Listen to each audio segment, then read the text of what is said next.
ایک دور تھا جس میں انسان گناہ کے سلسلے میں سوچتا تھا کہ گناہ کرنے کے لیے کہاں جایا جائے، اور گناہ کے لیے وہ ایسی جگہ کی تلاش کرتا تھا جہاں کوئی اسے دیکھنے والا نہ ہو، اور کم ہی لوگ ایسے تھے جن کے دامن پر بہت بڑے بڑے گناہوں کا دھبا لگتا۔ اور آج سچویشن یہ ہے کہ سوشل میڈیا کی بنیاد پر، انٹرنیٹ کی بنیاد پر برائیوں کا سیلاب اس طریقے سے پورے معاشرے کو اپنی لپیٹ میں لیے ہوئے ہے کہ اب پاک دامن بچی اور پاک دامن بچہ ملنا یہ ذرا مشکل سا نظر آتا ہے۔ لیکن ایسا بھی نہیں کہ آج کے دور میں پاک دامن بچے اور بچیاں نہیں ہیں، لیکن اب پاک دامن بچے اور بچیوں کا ملنا کامیاب ضرور ہو چکا ہے۔ یہ بات اچھی طریقے سے ذہن میں رکھیں کہ آدمی گناہ کی طرف کب بڑھتا ہے، اور خاص طور پر مسلم معاشرے میں بسنے والے بچے اور بچیاں جب بھی برائیوں کی طرف قدم بڑھانا چاہتے ہیں تو آج بھی کسی حد تک غیرت ایمانی ان کے اندر موجود ہے، اور رشتہ داروں کا لحاظ بھی ان کے اندر موجود ہے، اور معاشرے کا ڈر بھی ان کے اندر موجود ہے کہ وہ گناہ کے حوالے سے اب بھی ایسی تنہائی کے متلاشی ہوتے ہیں جہاں ان کو گناہ کرتے ہوئے کوئی دیکھ نہ سکے۔ ابھی بھی اس طریقے کا حال نہیں ہوا کہ بے باکی کے ساتھ سارے انسانوں کے سامنے بد کرداری کا مظاہرہ کریں اور گناہوں سے اپنے دامن کو آلودہ کریں۔ لیکن جس تیزی کے ساتھ گناہ کے اندر یہ معاشرہ بڑھ رہا ہے، بعید نہیں کہ اللہ خیر فرمائے کہ آنے والے دنوں کے اندر کہیں ایسا نہ ہو کہ بد کرداری نام کی کوئی چیز نہ رہ جائے، بلکہ ہر بد کرداری ضرورت بن جائے اور معاشرے کے اندر باکردار انسانوں کا ملنا مشکل ہو جائے۔ یہ بات اچھی طریقے سے یاد رکھیں کہ گناہ انسان کب کرتا ہے۔ گناہ کرتے وقت اس کے ذہن میں یہ بات رہتی ہے کہ مجھ سے کوئی گناہ کی پرسش کرنے والا نہیں، مجھے اپنے کرتوت کی سزا بھگتنے کا کوئی معاملہ نہیں، اور اگر ایک جملہ آپ کی سماعتوں کے حوالے کر دوں تو غلط نہ ہوگا، اور وہ جملہ یہ ہے کہ آج یہ بات بہت تیزی کے ساتھ پھیل رہی ہے، اور یہ جملہ زبان پر لوگوں کے آنے لگا ہے، میرا جسم میری مرضی، میں جس طرح چاہوں اپنے جسم کا استعمال کروں، جہاں چاہوں اپنے جسم کو استعمال کروں، جس طریقے سے چاہوں اپنے جسم کا استعمال کروں، مجھ سے میرے جسم کے اس متعلق کون پوچھنے والا ہے اور کس کو مجھے جواب دینا ہے۔ یہاں میں یہ بات عرض کر سکوں تو بہتر ہوگا کہ جسم آپ کا نہیں، اللہ کا دیا ہوا اللہ کی ایک امانت ہے، آپ اس کو اپنی مرضی کے مطابق استعمال نہیں کر سکتے۔ اللہ عز و جل نے جسم کے استعمال سے متعلق قانون عطا فرمایا، دستور عطا فرمایا۔ اگر اس قانون اور دستور کے مطابق اس کے جسم کا استعمال کرو گے تو اللہ تعالیٰ اس جسم کو جنت کا مستحق بنائے گا،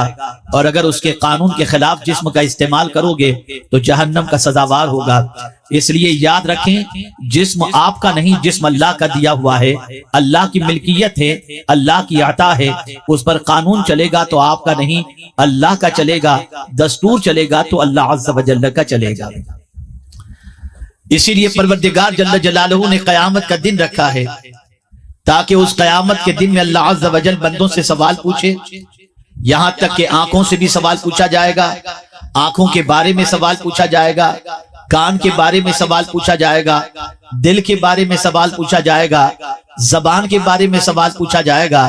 پیروں کے بارے میں سوال پوچھا جائے گا، یہاں تک کہ دل میں جو وسوسے پیدا ہوتے ہیں اور دل میں جو خیالات پیدا ہوتے ہیں اللہ اس سے بھی بے خبر نہیں، اس دل کے وسوسات سے بھی اللہ عز و جل باخبر ہے، وہ جانتا ہے۔ اس لیے اگر کوئی اپنی نیتوں کے اندر کوئی فطور بھی رکھتا ہے تو وہ یہ نہ سمجھے کہ اس کی نیت کے حوالے سے کوئی بے خبر ہے۔ اللہ قادر مطلق خود ارشاد فرماتا ہے، یعلم ما توسوس به نفس ونحن اقرب الیہ من حبل الورید، اس سے کوئی دل کا وسوسہ بھی پوشیدہ نہیں، نہ کوئی نفس کا خیال پوشیدہ ہے۔ ان اللہ علیم بذات الصدور، بے شک وہ دلوں کے بھید کو جانتا ہے اور دل کے بارے میں وہ اچھی طریقے سے واقفیت رکھتا ہے۔ میں نے یہ دل کے حوالے سے بات اس لیے کی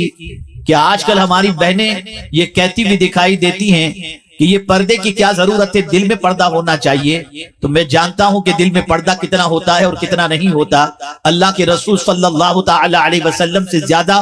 کون اس کو محسوس کرنے والا ہے. لیکن رحمت عالم صلی اللہ تعالی علیہ وسلم نے مرد و زن کے تنہائی میں ملنے کے حوالے سے، اجنبی مرد اور اجنبی عورت کے تنہائی میں ملنے کے حوالے سے جو ممانعت رکھی ہے، تو اس کی وجہ بھی سب سے بڑی یہی تو ہے تاکہ جو ہے وہ شیطان شامل ہو کر کسی برائی کی طرف مائل نہ کر دے. اے خواتین اسلام، اس بات کو اچھی طریقے سے ذہن میں رکھیں کہ آج کے دور کے اندر چھپ کر کے گناہ اگر کوئی کرنا چاہے، اگر واٹس ایپ کے ذریعے چیٹنگ کر کے گناہ کرنا چاہے، فیس بک کے ذریعے گناہ کرنا چاہے، اور اس طریقے سے آوارہ گردی کے شکار ہو کر کہیں کسی جگہ پر ملنے کا مقام سیٹ کر کے پھر گناہ کی طرف بڑھنا چاہے، تو تم دنیا کے انسان سے چھپ سکتے ہو، دنیا کے انسان سے اوجھل ہو سکتے ہو، لیکن اللہ رب العزت جل جلالہ سے چھپ کر کے کوئی کہیں بھی گناہ نہیں کر سکتا. اسی لیے میں نے قرآن مقدس کی ایک ایسی آیت کریمہ کی تلاوت کا شرف حاصل کیا ہے جس میں حضرت لقمان نے اپنے بیٹے کو جو نصیحت فرمائی. اللہ اکبر،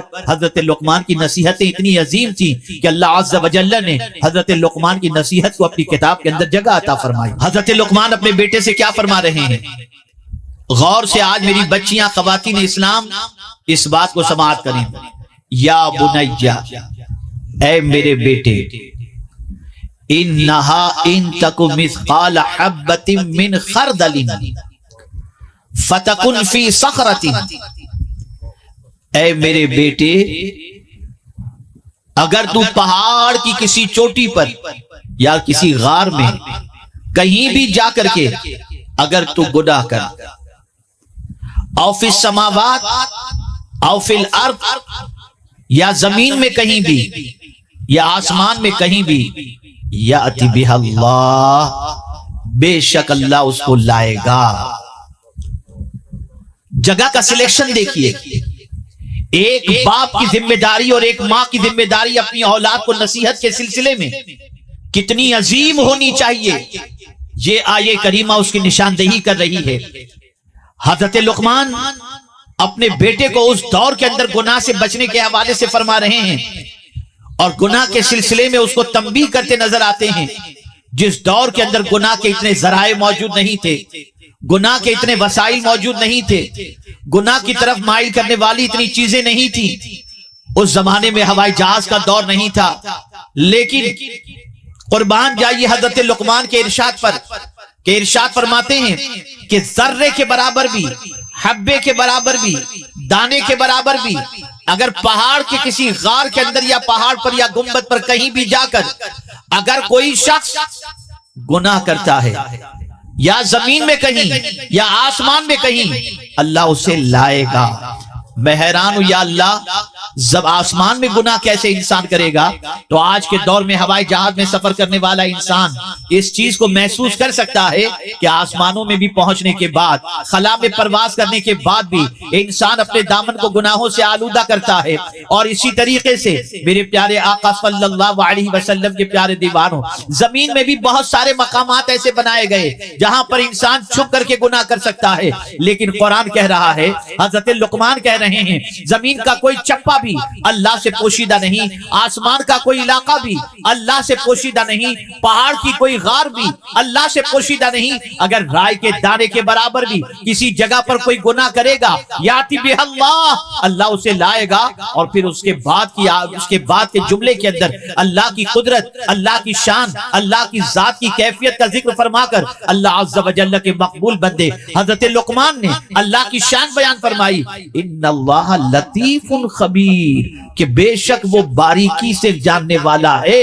یعنی کوئی باریکی سے بھی کسی جگہ پر بھی انسان سے چھپ کر ایسی جگہ چلا جائے جہاں کوئی دیکھنے والا نہ ہو، مائکروسکوپ کے ذریعے بھی انسان نہ دیکھ سکتا ہو، لیکن مولا کی نظر سے وہ چھپ نہیں سکتا، وہ باریک دیکھنے والوں کے اندر ہے.